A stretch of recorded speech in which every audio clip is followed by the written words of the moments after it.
Hi, I'm Johanna and today I'm going to show you a page-by-page flip through of my new book, Wonderful Wildflowers. So without further ado, let's take a little look inside Wonderful Wildflowers. The pattern on this inside cover is printed on uncoated paper, so you can colour it if you so wish. And I can't wait to see all your names in the This Book Belongs To page. So first up we have the introduction and the top tips for colouring. Now this book is a little bit different because we have a bit of a treasure hunt happening again. So hidden among the pages are 12 rare species of imagined wildflowers that are featured in the Plant Hunters list at the back of the book. So let me just do a little sneak peek and skip to the back.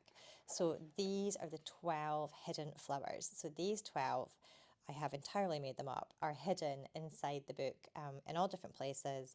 Some are big, some are small, and you have to try and find them all. And when you find them, and this is a thing that my granny used to do with her wildflower books, when she found a flower, she would colour it in because all her books were printed in black and white. So as you find these different plants and flowers, you need to colour them in. So eventually you'll have all 12 coloured in if you find them. Okay, so that is the sort of treasure hunt part. And now we're into the colouring. So throughout the book there are some of these small victory pages, because I know you love them, the smaller illustrations you can colour in 10 minutes. Here is Mia's wildflower bunny, complete with her beautiful flower crown. We have a moth. These symmetrical designs are very pleasing to colour. So if you are feeling a little bit frazzled and need something super soothing, I recommend these kind of designs where it's a repeating pattern over and over, because you can really sort of find your flow with them. So if you've got a little blue for these forget-me-nots and you're just maybe shading them all in, or you pick a certain kind of violet purple for these colours, for these flowers, sorry, you can just make your way around and almost get into a rhythm of things, which I find just lovely. We have some big cornflower style flowers and lots of wildflower clusters. So I will say right now that although lots of these flowers are inspired by real blooms and flowers I've found on walks or seen in books, I love this little fox, I do make them up. So what I tend to do is I take a petal from one flower, a leaf from another, and maybe a thorn or a seed pod from another species, and I sort of mix them all together to make these inky hybrids. So here is a classic example. None of these flowers are real.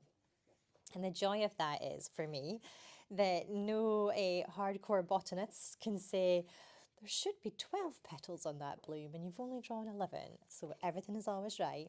And for your perspective as the colourists, there are no right or wrong colours. I mean, there's no right or wrong colours anyway in colouring. There's only your colours. But you don't have to sit there torturing yourself going, now what species of flower is this? Is it a buttercup or is it a poppy? You know, like which variation is it? Where do they grow? What is the right shade to be colouring that in? None of that. You just colour it whatever way you want because it's your flower. We've made them up together and there's no specific list that you need to find and research. Same with these butterflies, they don't exist. You can colour them any way you like. So if you want neon wildflowers, golden wildflowers, that's all fine by me. We have a little type pattern page here. I know lots of people love colouring these. And a happy heron. A cheeky little chipmunk. There's a few animals hidden within, and mainly they are animals that you would find in the wild. Here in Scotland, or maybe not Scotland. Do we have chipmunks in Scotland? I'm not sure. But they are sort of wildlife animals, apart from one. Look at that happy kingfisher, which I'll show you in a second. Here's a wild bramble picture. Yeah, this guy, this panda. Mia's favourite animal is a panda. And after years of drawing sloths in my book for Evie and her best friend, Mia requested a panda in this one. So who am I to say no? There we have a panda.